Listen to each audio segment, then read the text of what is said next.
Good afternoon.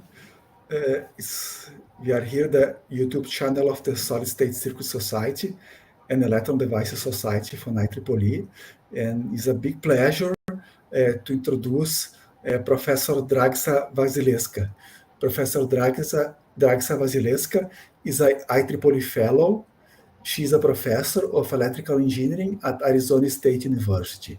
She received the BSEE and MSEE degree from the University Saint Cyril and Methodius in Skopje, Republic of North Macedonia in 1985 and 1991 respectively, and a PhD degree from Arizona State University in 1995.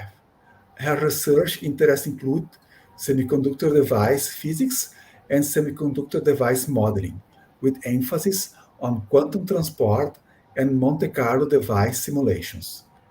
Professor Vasileska published, Professor Vasileska published in prestigious scientific journals, conference proceedings, has given numerous invited talks, and is an author of 3 textbooks and an editor of 4 books. Professor Vasileska is a recipient of the 1998 National Science Foundation Career Award. Her students won numerous awards at prestigious international scientific conferences. Professor Dragica Vasileska, thank you so much for your time and effort for giving the talk to our chapter. The talk by Dragica Vasileska is entitled Semiconductor Device Modeling and Computational Electronics. So thank you so much, Vasileska. And I would like to thank Sandro Binsfeld Ferreira from Unicinos that's in the backstage helping us with the streaming to the YouTube channel. Thank you so much, Sandro. Thank you so much, Dragica. And yeah, the floor is yours. Thank you so much. Thank you, Gilson, for inviting me. So, what I'm going to talk today is many years of effort here at Arizona State University on compute modeling and simulation of semiconductor devices in computational electronics. My talk outline is as follows. I will start with Moore's law. Then I will talk about the need for computational electronics, challenges to technology for computer-aided design will be presented next. Afterwards, I will talk about in more details about the computational electronics efforts at Arizona State University. And in the last part of the talk, I will talk a little bit about education and use of computational electronics in educating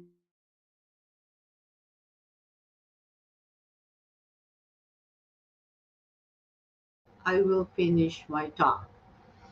We know that the first predictions for transistor scaling were given by Gordon Moore, the famous Moore's law, which stated that every 1.5 years, complexity doubles. And the original figure from that paper is shown on the bottom left panel of this slide. On the right-hand side, I'm showing the Dennard scaling law. And we can see that sometime up to year 2000, the scaling laws were following the Moore's predictions. There was eventual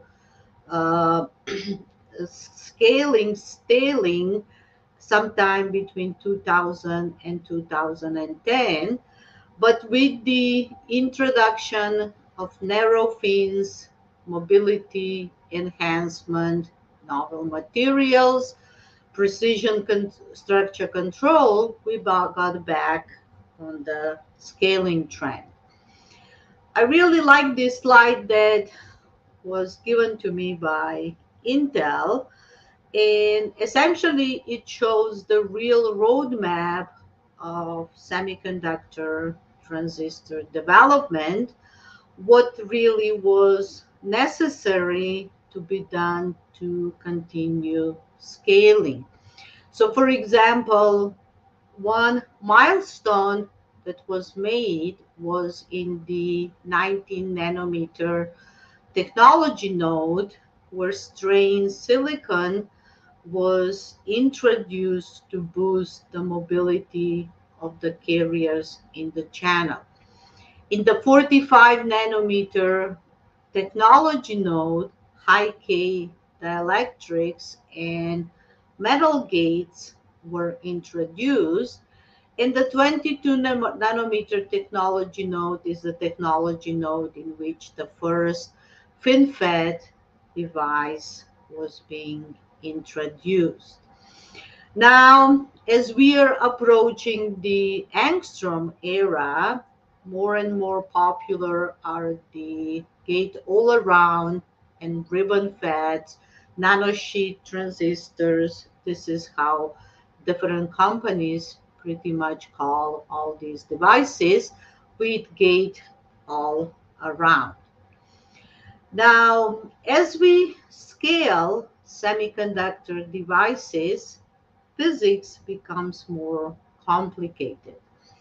For example, if we are considering devices with channel lengths larger than 200 nanometers, mobility, because of the diffusive nature of transport, is a good figure of merit, and drift diffusion models can rather accurately describe the operation of these devices. Below 200 nanometers channel length devices, velocity overshoot effects start to play important role. This is a positive effect because we can get current enhancement. We also started to observe presence of ballisticity in the carrier transport. Below 100 nanometers channel length devices, not only velocity overshoot, which was treated by the introduction of hydrodynamic and energy balance models in TCAD tools, we also had to worry about one-dimensional quantum effects, and yet another effect that was important that had to be accounted for was fluctuations in device characteristics due to random number and distribution of the impurity channel, the impurity as in the channel region of the device. When we talk about devices with channel lengths below 100 nanometers, we really talk about quasi-ballistic transport. Now, below 220 nanometer channel length devices, transport is almost ballistic. We have ballisticity on the order of 60 to 70%. Two-dimensional quantum effects are important, and in some device structures, unwanted effects due to unintentional dopants play significant role in enhancing the fluctuations in device parameters, such as, for example, the on current. What is important in these ultra small devices is that the transport, being almost ballistic, makes that the mobility not to be a very good figure of merit, and one actually has to talk about transmission coefficients. However, even in the smallest devices, it was shown by the group from Purdue University that scattering is still important, and incorporation of scattering in the transport models is necessary. Now, with the diminishing of the size of the transistors and the more complicated manufacturing processes, the reduction of the process technology life cycles, and the need for faster characterization of manufacturing processes necessitated further development of the technology for computer-aided design. And computational electronics is part of TCAD. In fact, computational electronics encompasses process simulation, which enters, for example, into a device simulation, information about device geometry, doping profiles. Device simulation gives information about the device electrical behavior to circuit simulation tools. So computational electronics is really this block of process simulation and device simulation, and beyond that we have many levels of circuit simulation. Now, for computational electronics to be a valid tool for predicting operation of semiconductor devices, it is necessary that we constantly compare with experiments. So, for example, SIMS profiles, TM profiles are used in calibration and further development of, for example, process simulation tools. IVCV, when we talk about optical devices, quantum efficiency, are needed for verification of the validity of the models in the device simulation models. Both process and device simulation in general involve solution of the Poisson equation, and in the case of device simulation, we have solution on some form of a transport equation, and these transport models are separated into general categories. We have Boltzmann transport, which includes drift diffusion model as a simplest representation of semi-classical transport, which accounts for the velocity saturation effects. Going beyond that model is the hydrodynamic model, which accounts in a realistic way for the velocity overshoot occurring, as I said, in devices beyond 200 nanometers. And if we want to have solution of the Boltzmann transport itself, then we have to rely in general to Monte Carlo device solvers. In the smaller devices of interest in which quantum effects must be accounted for, we really rely on the solution on the Schrödinger equation, either indirectly via solution of the density matrix or Wigner function methods, Green's functions, and most recently, we have had ab initio methods being more popular for the solution of the many-body Schrödinger equation.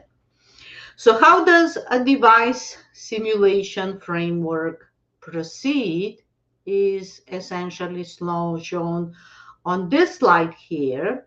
We start with the electronic structure with the lattice dynamics, electronic structure can give us either the full band structure or parameters of the full band structure, such as density of states function, effective mass, energy band gaps. We also need information about the lattice dynamics, and this information is fed into transport equations that I will talk a little bit in a moment. And these transport equations are self-consistently coupled in general with electromagnetic field solvers. If we're talking about devices operated in the gigahertz range, it is not really necessary to solve full Maxwell equations. It essentially suffices to solve just the Poisson equation. But if we're talking about devices operated in terahertz regime, then we really need to couple electromagnetic field solvers with the transport equations. This slide shows the complexity and the computational cost of the various transport models, which I have categorized into classical models, which include drift diffusion, energy balance, and Boltzmann transport equation. On the other hand of the spectrum, we have the quantum models, such as Schrödinger transfer matrix method, being models with low complexity. Then as we go down with the density matrix, Wigner function, green functions, we actually gain in terms of accuracy on the expense of enormously increased computational cost. In between these two extremes, we have the quantum corrected models, which have been very effectively used in capturing some of the quantum features in semiconductor devices. So, for example, to account for quantum mechanical size quantization effects, in drift diffusion models, we can use density gradient method. In energy balance or hydrodynamic models, we can do quantum energy balance or quantum hydrodynamic, introducing, for example, quantum potentials into the classical equations.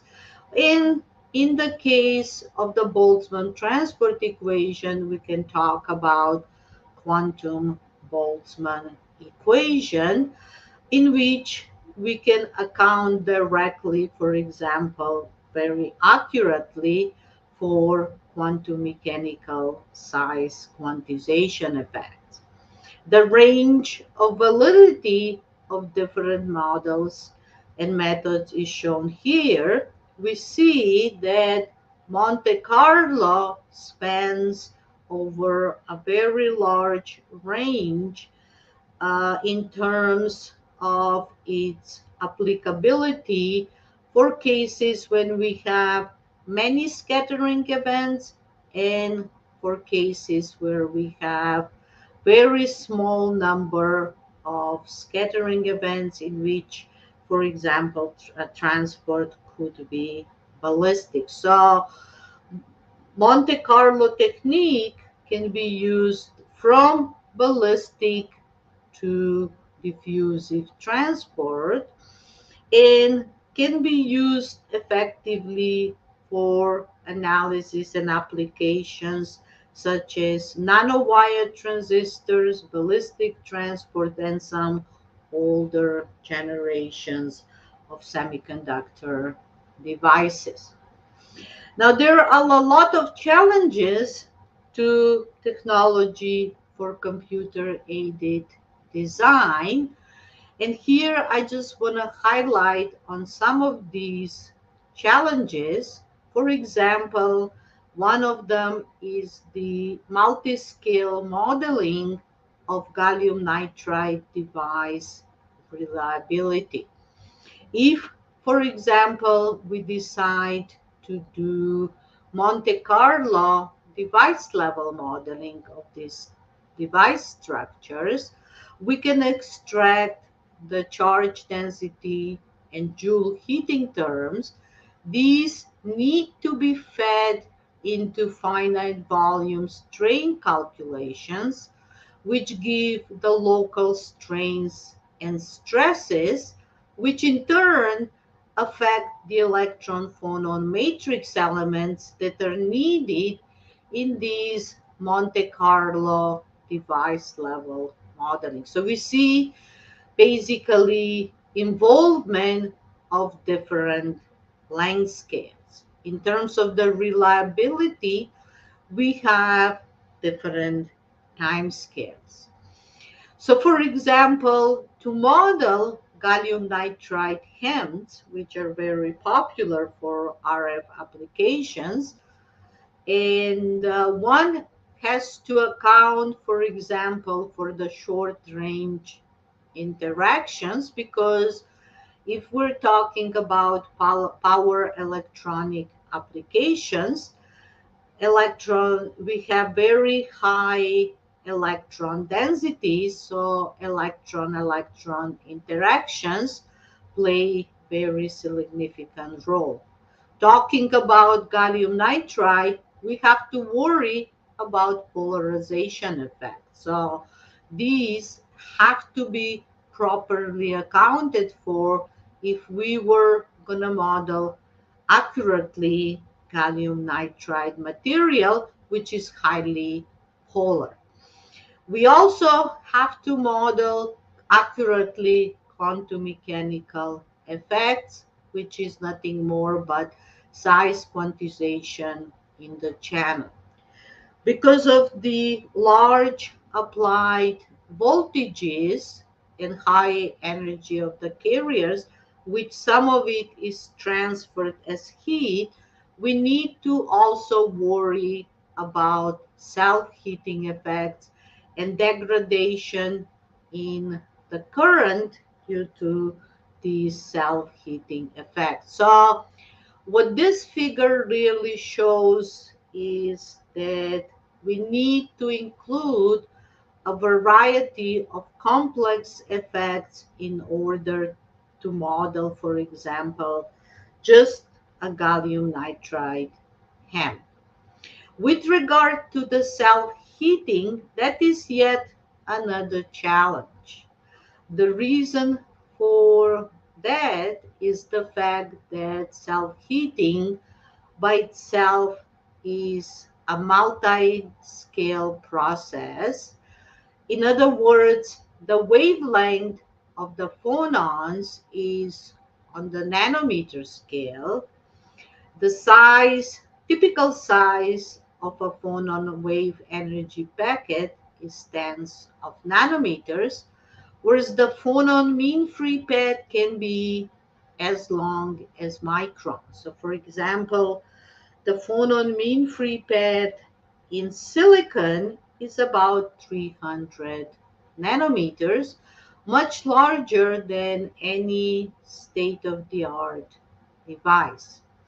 Also, we have to worry when we deal with self-heating about the multi-scale nature of the thermal transport and the fact that different heat transfer physics occur across different length scales, and that is interdependent and coupled. What this bottom figure shows here that, for example, if we want to understand the thermal management of electronics, for example, of a supercomputer, we really need to understand what is going on the chip level, which in turn necessitates understanding on what is going on the device level, where we in general talk about appearance of hotspots. Another challenge to TCAD is modeling of ultra nanoscale transistors and also of devices fabricated in novel materials. When we deal about novel materials, we cannot use semi-empirical models for band structure calculation. We have to use ab initio models to get predictions, accurate predictions on the band structure, from where we can extract the effective masses, the band gaps. We can calculate the density of stage function, and we can also, from these ab initio calculations, calculate the matrix elements for the various scattering potentials. One of the very good tools for ab initio calculation is VASP, which stands for Vienna Ab Initio Simulation Package. In terms of the ab initio calculations, there's still challenges even there. Okay, and these challenges are because ab initio calculations are good for calculation of the ground state properties of the system, such as, for example, all this list here on electronic, structural, mechanical, dielectric, spectroscopic, and dynamical properties. But it is hard to calculate effects related to excited states, such as transport properties, in particular thermal conductivity, electrical conductivity and insulators, diffusion processes. And in terms of the excited electronic states, optical spectra represent a problem. Now, to address some of these issues and challenges, at Arizona State University, we have for many years developed simulation software, in-house simulation software, which in an elegant and accurate, I would say, way accounts for these effects. Things that I have in particular been interested is understanding random dopant or unintentional dopant fluctuation effects in nanoscale devices, self-heating effects, and quantization of charge and tunneling. In terms of the self-heating effects, we have had a long program of about 15 years, and initially we have been connecting our simulation efforts with the experimental efforts at IMAC, which utilize the heater sensor approach to uncover the temperature of the hotspot on the device under test, which is called in this configuration here a heater. Next to it, we have a sensor that is operated in a subthreshold regime. As we will see in several slides, we've also recently analyzed temperature dependence of self-heating effects. And what I'm showing here, I'm showing the experimental extraction of the excess temperature in the channel region of the device as a function of the input power For devices belonging to the 28 nanometer technology node, operated in temperatures, ambient temperatures between 4.3 and 300 Kelvin. And we see that as we decrease the temperature, the excess temperature of the channel and the hotspot increases significantly with respect to the ambient temperature. By the way, these experimental data were extracted using gate resistance thermometry method. In here, I'm just highlighting what we really have done and implemented in terms of tool development. We have developed tools based on solution, direct or indirect solution of the Boltzmann transport equation. We have drip diffusion solvers, direct solution of the Boltzmann transport equation. We've accomplished by implementing 2D, 3D Monte Carlo device simulators. Effects that we have studied with these Monte Carlo device simulators involve importance of electron-electron interactions, self-heating effects, and transport in low-dimensional systems such as silicon FinFETs and gallium nitride MISFETs. With regard to the quantum transport simulators, we have a simulator which solves Green's functions in a near equilibrium situation, which allows us to calculate and describe the universality of the electron mobility in conventional MOSFETs. We have also implemented, we have quantum corrected solvers in which we account for quantum mechanical space quantization. And one of my postdocs, currently a technical staff at Sandia National Labs, Dennis Mamalou, introduced to our group the contact block reduction non-equilibrium Green's function solver that can be very effectively used in understanding ballistic transport, for example, in FinFET devices. In terms of engineering education, we have contributed significantly to NanoHub. I will, in the next couple of slides, give a brief review of our findings from some of these research efforts which we have undertaken over the years.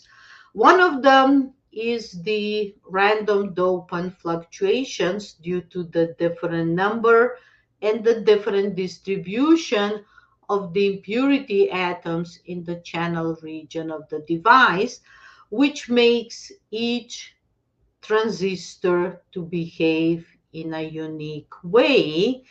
And that leads to fluctuations in the threshold voltage, as it is shown here. These, by the way, are experimental data from a work of Mizuno and co-workers. What I'm showing here at the bottom are essentially snapshots, just particular device with couple of impurities in the channel, which essentially introduce non-uniform current flow, which in turn affects and leads to shifts in the threshold voltage. To analyze random dopant fluctuation effects and electron-electron interactions in state-of-the-art devices, in which, in particular, in the on-state, drift diffusion models cannot accurately capture the on current. We have developed a methodology in which we have been treating Coulomb effects in real space. In other words, all other scattering mechanisms are incorporated in our Monte Carlo, for example, device simulator in case space, whereas for Coulomb interactions due to, for example, electron interactions, electron ion, whole electron interactions, we use molecular dynamics routine, and the correction or the short range force that is needed for the free flight of the carriers in the Monte Carlo transport kernel has been accounted using three methodologies. Corrected Coulomb approach, that is something we have promoted at ASU, but we have also implemented P3M, which stands for particle mesh coupling method, and multiple methods. All these three methods give us rather accurate description, for example, on the low field mobility as a function of doping, in particular at high doping densities, where, for example, the Brooks-Haring approach and the use of just the Hartree term in the calculation of the force for the free flight of the carriers fail to describe this doping dependence of the mobility, in particular at high doping densities.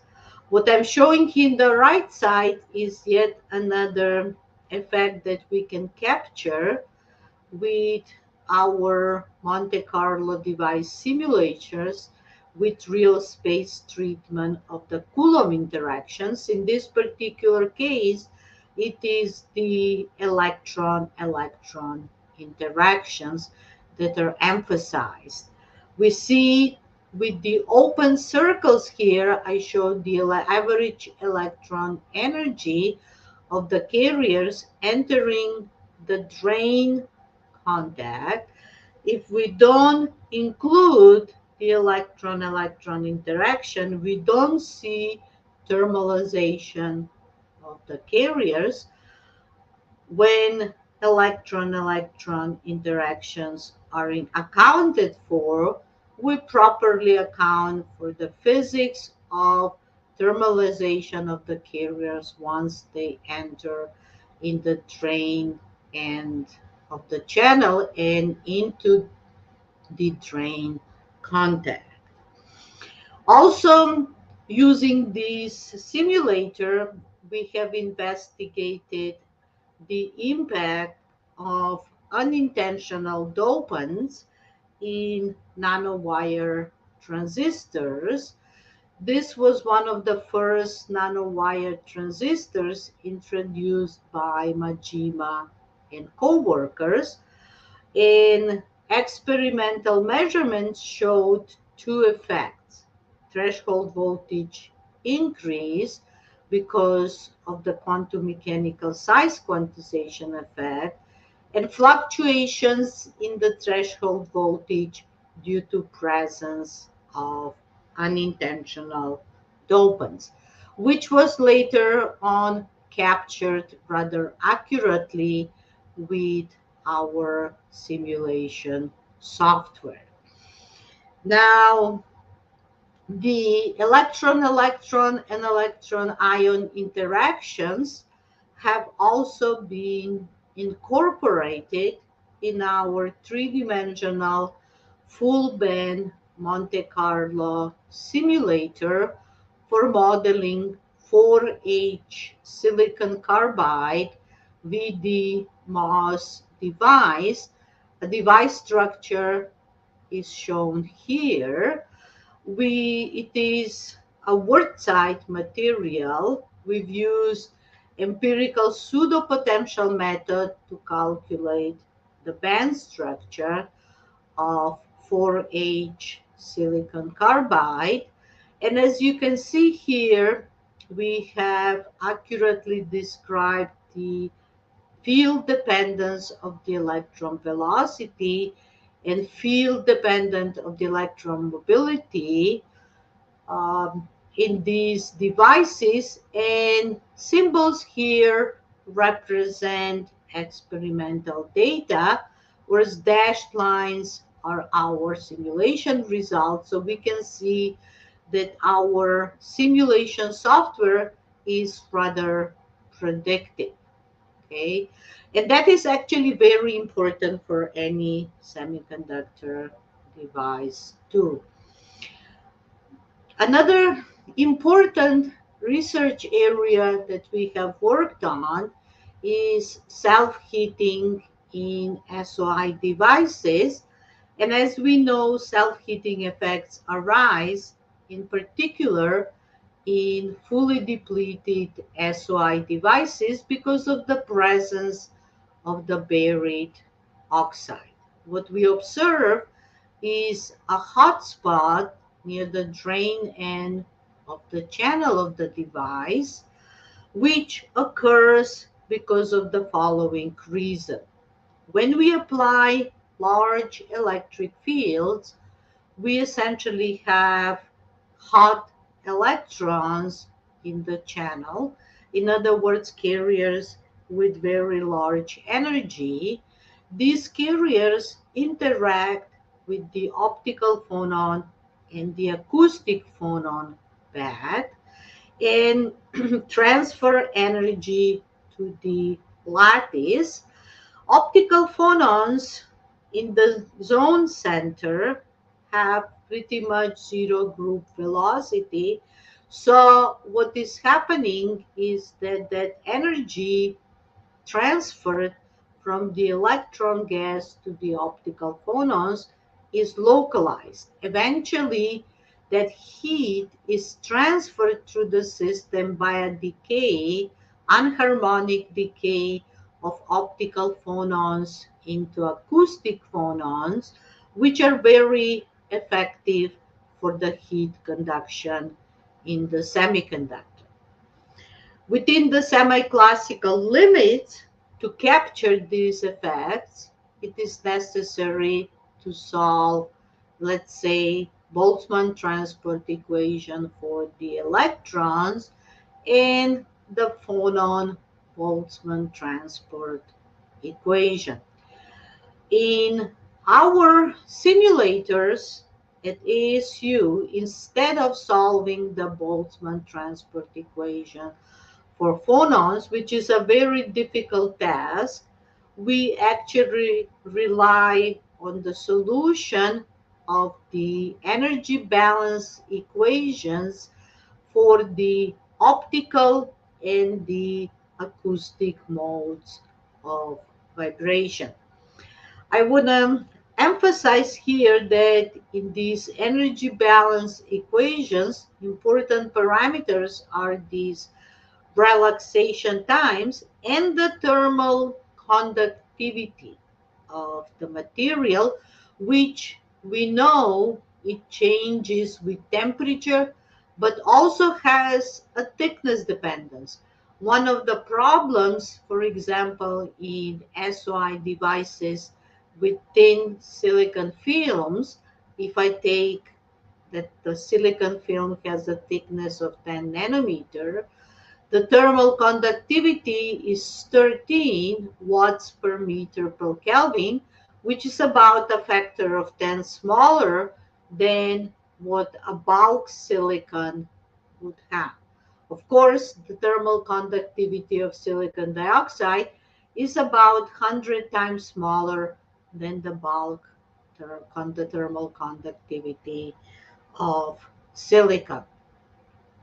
In here, I'm showing where the energy balance model falls into with regard to other approaches that exist in the literature. What I'm showing here is approaches that are based on the solution on the heat conduction equation. QV dot is the heat source term, which can be calculated either using the net phonon emission approach, the energy balance model that we utilized due to Lai and Majumdar, or the Wachutka model, which is implemented, for example, in the Silvaco Giga 3D module. In here, I'm showing a little bit of the implementation details. I'm not going to go through the description of that, but what I want to highlight here is that it is not enough to simulate self-heating effects on a device level. One must have to take into consideration the multi-scale nature of heat transport. As I mentioned earlier, the mean free path, okay, of phonons in silicon is on the order of 300 nanometers. So one has to take into consideration, for example, the heat transport through the interconnects, the heat transport through the substrate of the device, which means that one has to account for the environment in which that device is. Okay, so for that purpose, we have developed a multi-scale electrothermal solver, which self-consistently couples Silvaco Giga 3D module with our internal electrothermal solver. Given the heat source terms, Silvaco Giga 3D module gives us boundary conditions for the temperature on the device level. Our electrothermal solver utilizes these boundary conditions, generates Joule heating terms, which are next used as inputs at the Silvaco Giga 3D module, and we iterate through this what we call a gamma loop until we achieve self-consistency, and we can obtain information about lattice temperature profiles in the device. Self-heating and thermal conductivity calculation is very difficult too, and as I said, we have to account for a variety of facts that contribute to the thermal conductivity, such as scattering by lattice, imperfections, defects, dislocation, boundaries.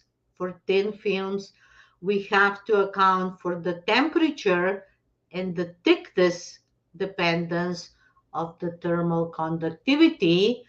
We also, when we deal with the thermal conductivity, we have to take into account phonon electron scattering, how it affects the thermal conductivity, and of course, phonon-phonon interactions, which can be of a normal or an unclop process. In here, we are showing our simulation results for a 28 nanometer technology node fully depleted SOI device depicted here.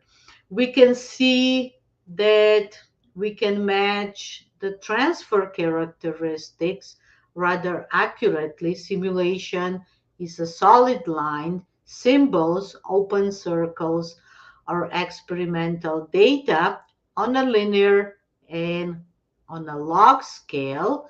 These are at room temperature, and these results on the right are at 300, 150, and 78 Kelvin. We see that we can also account for the slight shift upward shift in the threshold voltage because of the partial ionization of the dopants, as it has been suggested in the literature. And the importance of self-heating is shown on this slide. We showed the temperature, lattice temperature, the appearance of the hotspot.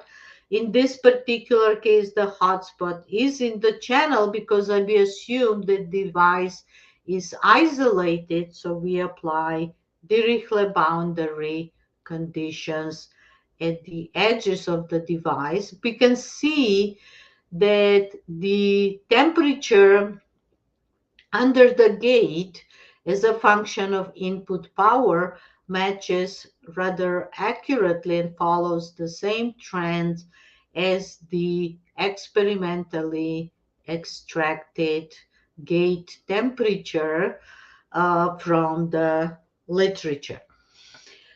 We also have done work on gallium nitride MOSFETs, which are considered as candidates for low temperature operation, because in gallium nitride material system, charge arises because of the polarization, not because of the dopants.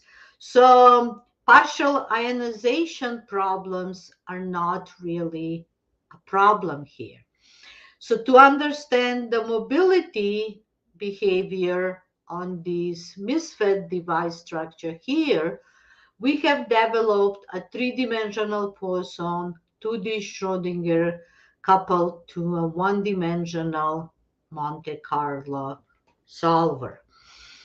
The mobility and collisional broadening of the states, the impact of the collisional broadening of the states, we have accounted for by solving the Dyson equation for the retarded Green's function, in which we have accounts for scattering using self-consistent Born approximation. And to calculate for the conductivity, in other words, mobility, we actually had to solve a set of equations similar to the Bethe-Salpeter integral equations. And this methodology, as I said earlier, gives us accurate description of the low field mobility as a function of the effective transverse field, in which we can clearly see two important regions, region in which phonon scattering dominates, and region in which interface roughness becomes very important and limits the mobility of the carriers for very highly doped substrate. This is for conventional MOSFETs. Quantum correction effects have been accounted for using the effective potential approach introduced by Professor Dave Ferry from Arizona State University. And we can see that because of the quantum mechanical size quantization effect, we have an upward shift in the threshold voltage in these transfer characteristic. This is our earlier work on 50 nanometer channel length devices. This is just a highlight on the application of the contact block reduction method, which, as I said, solves the non-equilibrium Green's function problem in the ballistic limit. And we can see the electron density in the channel in a dual gate and in a tri-gate structure. And we also see that in this cross-sectional view. Now, in terms of education, I have done a lot of work on introducing tools and educational materials on NanoHub. By the way, NanoHub, being a science gateway, allows one to use a lot of simulation tools free of charge using the platform. For example, one can access ab initio, Siesta, or Quantum Espresso from the ab initio suite of tools. And for example, in terms of the band structure, there is a CNT band lab. We have that in terms of the transport, of course, we have NEMO 5, and there are some circuit level simulation software which can be accessed via NanoHub free of charge. Now, to educate new engineers, we have developed together with Professor Gerhard Klimek and introduced on NanoHub a tool-based curricula, which are nothing more but a set of tools and accompanying educational materials and problems. And the most popular from these tool-based curricula are Abacus, which stands for Assembly of Basic Applications for Coordinated Understanding of Semiconductors, and Aqua, which is Advanced Quantum Mechanics for Engineers. So this brings me to the end of my presentation, and I just want to finish the discussion today in terms of what is needed and what are TCAD objectives. This is a high-level roadmap that I borrowed from Silvaco that I collaborate with. We need more emphasis on atomistic quantum transport simulations. Tools are needed for better description of power devices, silicon carbide, 4H silicon carbide being one of them, gallium nitride, gallium oxide, diamond devices that are also in the focus of the scientific research.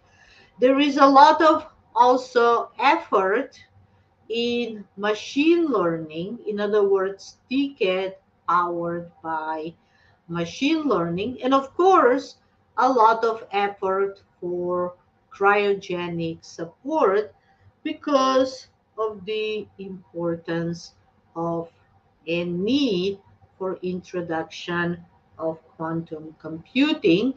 And quantum computing could operate at low temperatures, so we need to understand how electronics operates at low temperatures.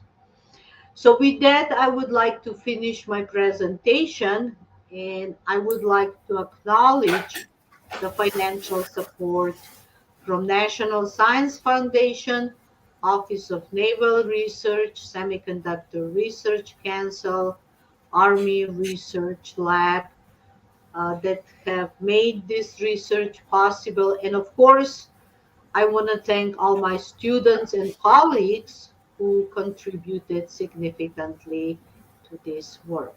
Thank you. Thank you, Draxa, for this nice, very comprehensive talk, excellent talk. Now you can type your questions. The audience can type questions on the chat. We already have one question there by Ethan. Does that mean that the system of equations are composed of electron VTE and energy balance equation? Draxa, that question was typed as we were showing the slides on the different approaches for calculating the heat generation regarding self-heating, where they had a different approach, including Joule heating and the other approaches. And that slide, Okay, I think so it was at that point that this question was asked. okay, so let me go back. Okay, Yeah, so I think, this is yes. okay. So essentially, what we're solving the heat conduction equation. All these approaches solve the heat conduction equation. The net phonon emission approach is based upon the methodology in which you calculate the number of emission and absorptions of phonons.